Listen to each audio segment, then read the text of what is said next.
وبركاته. إن الحمد لله رب العالمين، والعاقبة للمتقين، والصلاة والسلام على سيد الأنبياء والمرسلين نبينا محمد وعلى آله وأصحابه ومن تبعهم بإحسان إلى يوم الدين. الحمد لله الذي هدانا لهذا وما كنا لنهتدي لولا أن هدانا الله. رب اشرح لي صدري ويسر لي أمري واحلل عقدة من لساني يفقهوا قولي. اللهم انفعنا بما علمتنا وعلمنا ما ينفعنا وزدنا علما. اللہ تعالیٰ کے فضل و احسان سے سورہ المائدہ کی آیت نمبر 105 تک ہمارا سبق مکمل ہو چکا ہے. آیت نمبر 106 سے 108 تک انشاءاللہ آج ہم تلاوت کریں گے. اعوذ باللہ من الشیطان الرجیم.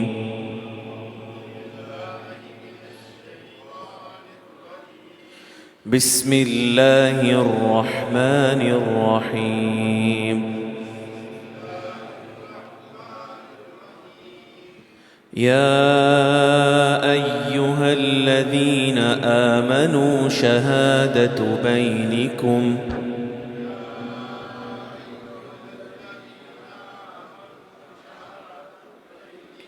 إذا حضر أحدكم الموت حين الوصية اثنان ذوى عدل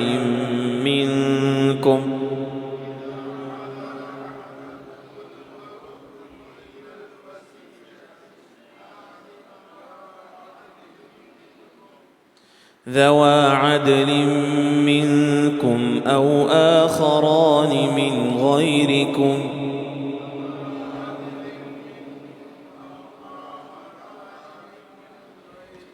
إن أنتم ضربتم في الأرض فأصابتكم مصيبة الموت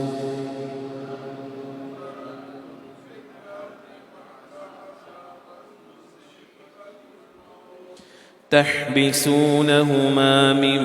بعد الصلاة فيقسمان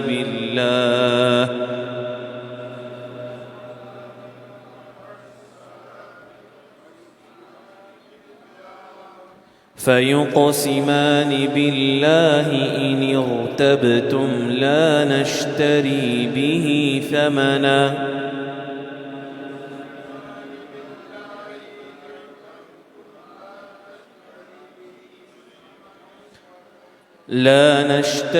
به ثمنا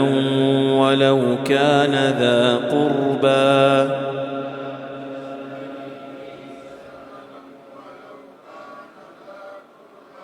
ولا نكتم شهادة الله إنا إذا لمن الآثمين.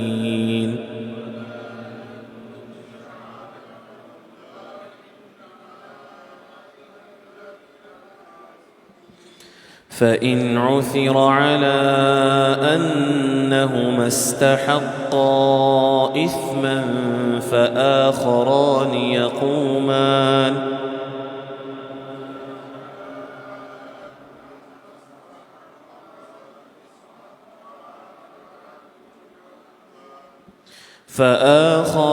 يقومان مقامهما من الذين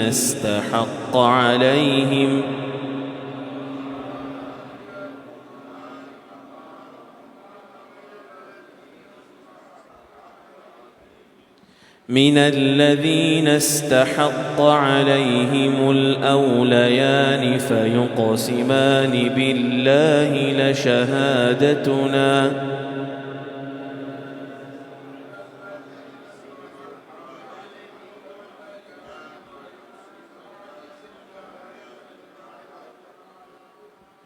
لشهادتنا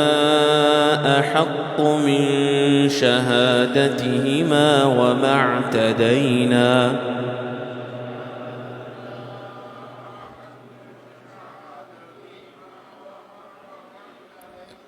إنا إذا لمن الظالمين.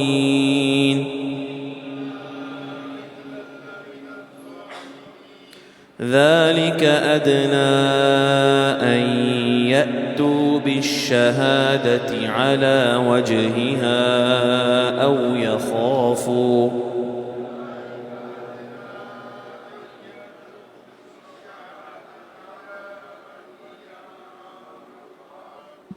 أو يخافوا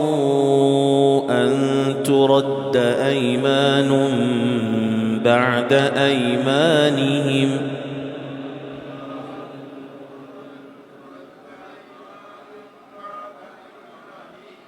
واتقوا الله واسمعوا والله لا يهدي القوم الفاسقين.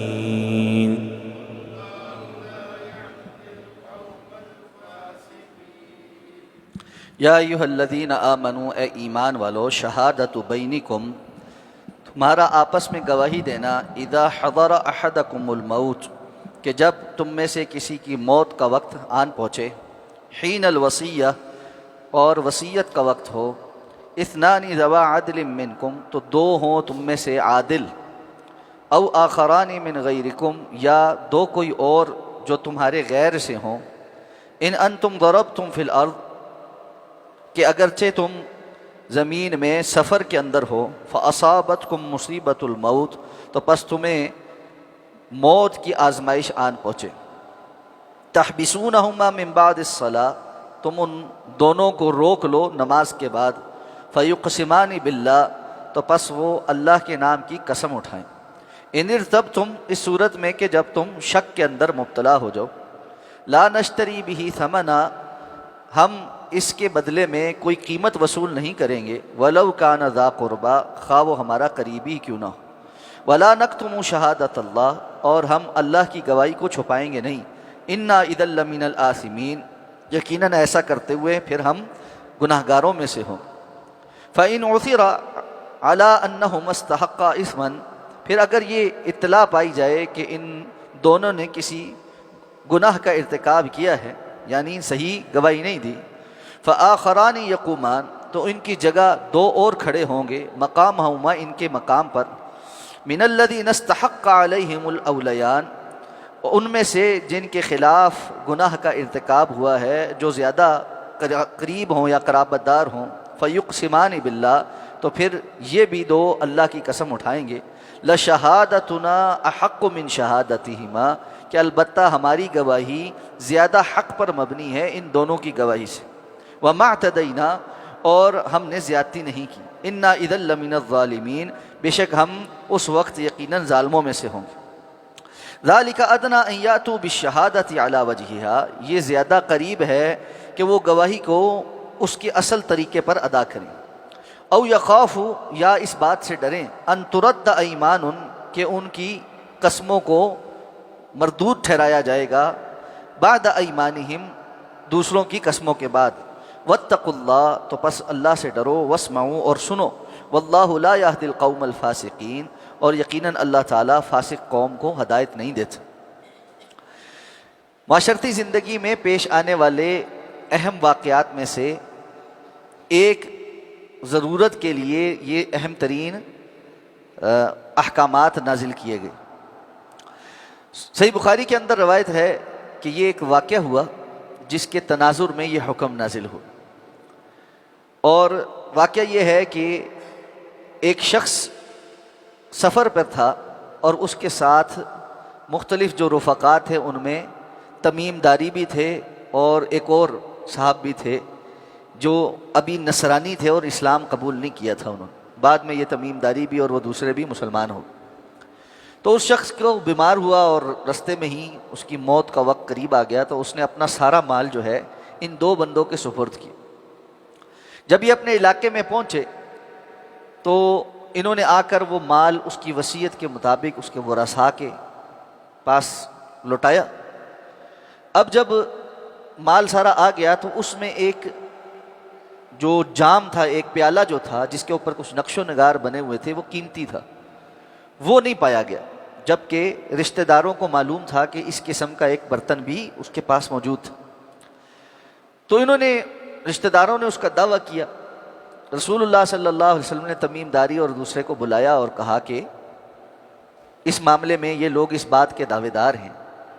تو انہوں نے قسمیں اٹھا لیں کہ ہم نے اس کے مال میں ایسا کوئی چیز نہیں پائی۔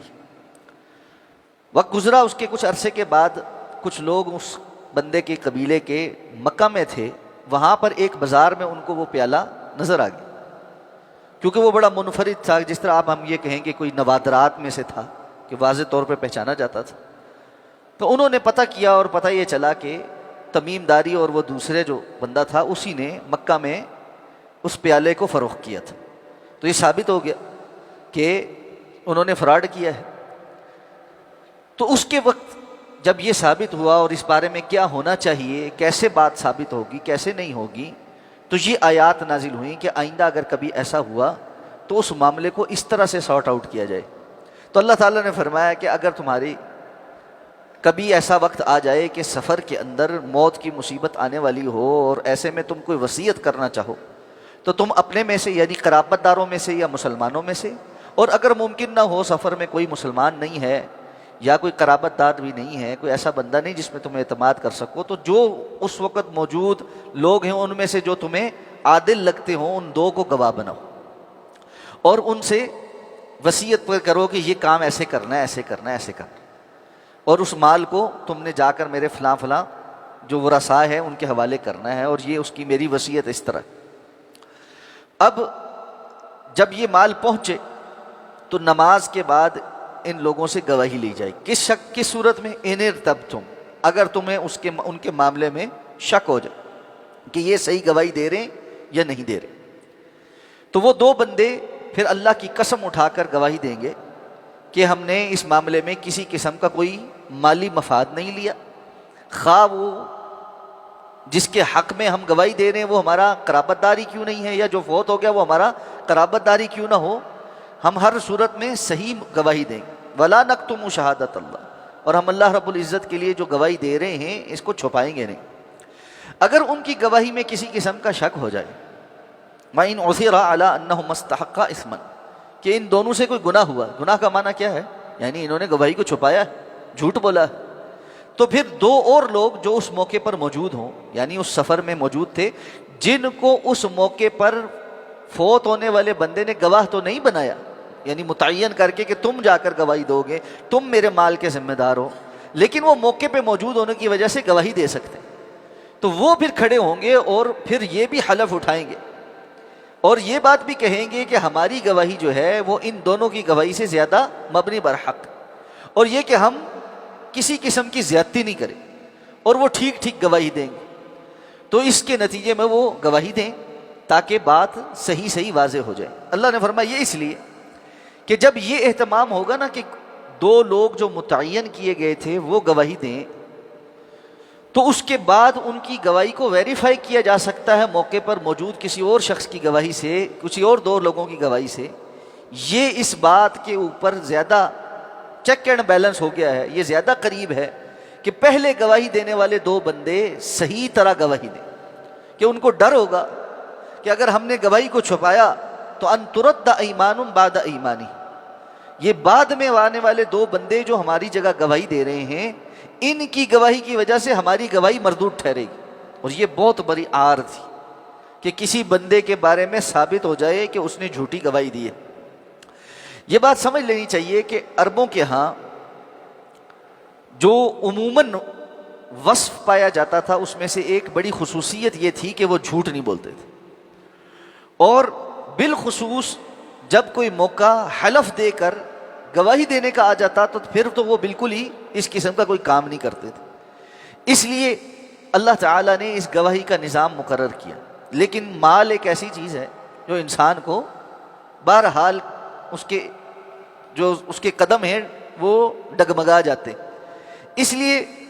اس کا اعتبار کیا کہ اگر کوئی بندہ مال کی کشش کی وجہ سے غلط گواہی دے گا تو دو اور بندے ان کی گواہی کو غلط ثابت کریں گے اور اس کی جگہ گواہی دیں گے کہ ہماری گواہی زیادہ ٹھیک ہے اور یہ جھوٹ بول رہے ہیں۔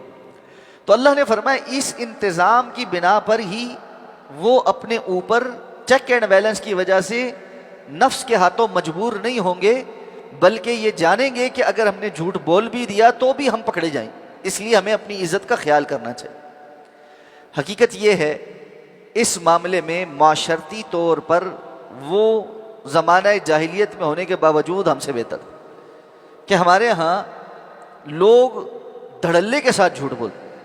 دھڑلے کے ساتھ جھوٹی گواہیاں دیتے، اور ان کو پتہ بھی ہو کہ اگر میں نے جھوٹی گواہی دی تو میں پکڑا جاؤں، یا میرے خلاف کوئی اور گواہی دے گا تو میری ذات مشکوک ہو جائے گی، تب بھی وہ اس چیز سے باہر نہیں آتے کہ عزت نفس اور حیا ختم ہو۔ یہی وجہ ہے رسول اللہ صلی اللہ علیہ وسلم نے فرمایا تھا اذا لم تستحی فاصنع ما شئت، جب تم حیا کرنا چھوڑ دو، شرم کرنا چھوڑ دو، پھر اس کے بعد جو کچھ مرضی بناتے پھرو۔ انسان کو حیا بہت ساری چیزوں سے روکتی، اور اس حیا میں اللہ رب العزت کی حیا بھی اور لوگوں کی حیا بھی، کہ میرا ایک معاشرتی طور پر جو امیج ہے وہ خراب نہ ہو، مجھے جھوٹا نہ قرار دیا جائے، سچوں میں میرا شمار ہو۔ فی زمانہ یہ معاملہ ہی ختم ہو گیا۔ حیا اگر وہ کردار کے اندر تھی تب بھی اس کو اتنا لائٹ لے لیا گیا ہے کہ بدقماش لوگ عزت دار ہو گئے ہیں، اور حیا کو بے وقوفی سمجھا جانے لگا۔ بد کردار قسم کے لوگ، بدقماش لوگ معاشرے کے اندر کردار کے حوالے سے فحاشی اور عریانی پھیلانے والے مرد اور عورتیں، وہ ایکٹر ایکٹریسز اور انٹرٹینمنٹ انڈسٹری کے ستارے اور پتہ نہیں کیا نہ کیا ہم ان کو نام دینا شروع ہو گئے، وہ اس میں مشہور ہو گئے، اور وہ اپنی بدقماشی بد کرداری پر پیسہ بھی کماتے ہیں اور لوگوں سے داد بھی وصول کرتے ہیں، اور لوگ ان کو فالو بھی کر رہے ہیں۔ تو نتیجہ یہ ہے کہ ایک برائی کے لیے جو دل کے اندر کراہت اور غلاظت محسوس ہونی چاہیے تھی وہ ختم ہو گئی، اور اس کی جگہ قبولیت نے لے لی ہے کہ ٹھیک ہے یہ بھی ایک انڈسٹری ہے، یہ بھی لوگ ہیں، یہ بھی محنت کر رہے ہیں۔ اور آپ ان میں سے کسی کی کوئی پوڈ کاسٹ کبھی دیکھیں، کوئی بات سنیں کہ ان پہ کوئی اعتراض کرے تو وہ کہتے ہیں آپ ہم پہ اعتراض کرنے والے کون ہوتے؟ ہم بڑی محنت کرتے، ہمیں ایک ایک ویڈیو بنانے کے لیے پتہ نہیں کیا کچھ کرنا پڑتا ہے، ہم اپنی محنت کا کھا رہے ہیں۔ یعنی عجیب قسم کا بیانیہ ہے۔ تو جو بندہ ہیروئن بیچ رہا ہے، جان جوکھوں میں ڈال رہا ہے، قانون کی آنکھوں میں دھول بھی جو ہے وہ جھونک رہا ہے، تو وہ بھی کل کو کہے گا کہ جی میں بھی بڑی محنت کرتا ہوں۔ جو بندہ قتل و غارت کری کرا ہے وہ کہے گا میں بھی بڑا محنت کرتا ہوں، میں نے جان ہتھیلی پہ رکھی ہوئی ہے، کہیں بھی پولیس مجھے پکڑ کے گولی مار سکتی ہے، میں بھی پکڑا جا سکتا ہوں۔ تو ہر بندہ اپنی پلاننگ اور اپنی محنت اور اپنا اس پہ جو رسک ہے اس کو جسٹیفائی کرنے لگ جائے۔ تو یہ کوئی جسٹیفیکیشن، لیکن مسئلہ کیا ہے؟ حیا ختم ہو گئی، چیزوں کا جو اصل رخ ہے وہ ختم ہو گئی، اور گواہیاں اور بات اور قول تو بہت پیچھے رہ گئے۔ صحیح گواہی دینا یہ بھی ختم ہو گیا، اور جھوٹی گواہیاں تو آپ کسی کچہری میں چلے جائیں 500 روپے کے عوض گواہ دستیاب، جتنے مرضی لے لیں اور جیسے مرضی لے لیں۔ تو جب معاشرہ اس نہج پر پہنچ جائے اور بے انصافی اور ظلم اتنا عام ہو جائے تو پھر اللہ رب العزت کی پکڑ آتی ہے، اور ایسے معاشروں کی تنگ دستی اور ان کے اندر پریشانیاں اور وبال اور بدترین قسم کی بیماریاں اور ظالم قسم کے حکمران، پھر ان کی شکایت نہیں کرنی چاہیے، وہ سب انسانوں کے اپنے ہاتھوں کا کیا دھرا ہوتا۔ تو اس لیے اللہ نے فرمایا واتقوا اللہ واسمعوا، اس معاملے میں اللہ سے ڈرو اور بات کو سنو۔ واسمعوا یہ نہیں کہ صرف سنو، جس طرح ہم کہتے ہیں نا کان کھول کر سن لو، کان کھول کر سن لو، یہ والا طریقہ۔ واتقوا اللہ واسمعوا، اللہ سے ڈرو اور خود سنو، یعنی اگر تم نہیں سنو گے تو پھر اللہ کے عذاب اور پکڑ سے ڈرو۔ تو اس لیے فرمایا واللہ لا یہدی القوم الفاسقین، اللہ فاسقوں کی قوم کو کبھی ہدایت نہیں دیتا۔ جو قوم اجتماعی طور پر نافرمانی پر آ جائے، جھوٹ فراڈ اور دھوکہ دہی کا ان کا وتیرہ بن جائے، پھر اللہ کی طرف سے ان کے لیے ہدایت کے فیصلے نہیں ہوتے، پھر گمراہی کے ہی رستے کھلتے ہیں، اور گمراہیوں کے جو نتیجے ملتے ہیں وہ بھی ان کے لیے اللہ کی طرف سے وبال کی صورت میں ظاہر ہوتے ہیں۔ اور ہمارے ہاں اس کی وضاحت کرنے کی کوئی ضرورت نہیں۔ ہم اپنے خاندانی نظام میں، اپنے معاشرتی نظام میں، اپنے تعلقات میں، اپنی دوستیوں میں اور اپنے لین دین کے معاملات کے اندر جس قسم کی وبال اور جھوٹ اور فراڈ کا شکار ہیں، یقیناً ہمیں کسی اور بندے کے بتانے کی ضرورت نہیں کہ ہم معاشرتی طور پر کس طرح کی خرابیوں کا شکار ہو چکے. تو جب اس طرح کی خرابیاں آ جاتی ہیں پھر عمومی بگاڑ آتا ہے. اور رسول اللہ صلی اللہ علیہ وسلم کی متعدد احادیث ہیں. پھر آپ صلی اللہ علیہ وسلم نے فرمایا ایسی اللہ کی پکڑ آتی ہے جو نیک اور بد سب کے اوپر آتی. تو ماں جی حضرت عائشہ نے پوچھا تھا اللہ کے رسول تو پھر نیک اور بد سب اس کے اندر جو ہے وہ اس کا شکار ہو جاتے؟ آپ نے فرمایا ایسا ہی ہوتا ہے. پھر قیامت کے دن اللہ لوگوں کو ان کے اعمال کے حساب سے ہی اٹھائے گا. یعنی جو نیک ہوگا اس کو نیکی کا فائدہ ملے گا اور جو بد ہوگا اس کو قیامت کے دن برائی کی سزا ملے گی. لیکن جب دنیاوی عذاب آتا ہے جیسے طوفان ہیں، جیسے سیلاب ہیں، جیسے زلزلے ہیں، اس میں جب پکڑ آتی ہے تو پھر نیک بد سب کے اوپر ہی آتی. اور اس کی بڑی وجہ لوگوں کا عمومی طور پر اللہ رب العزت کے احکامات کو نہ سننا اور اللہ سے نہ ڈرنا ہوتا. اللہ ہم سب کو محفوظ فرمائے. سبحانک اللہم و بحمدک نشہد ان لا الہ الا انت نستغفرک و نتوب.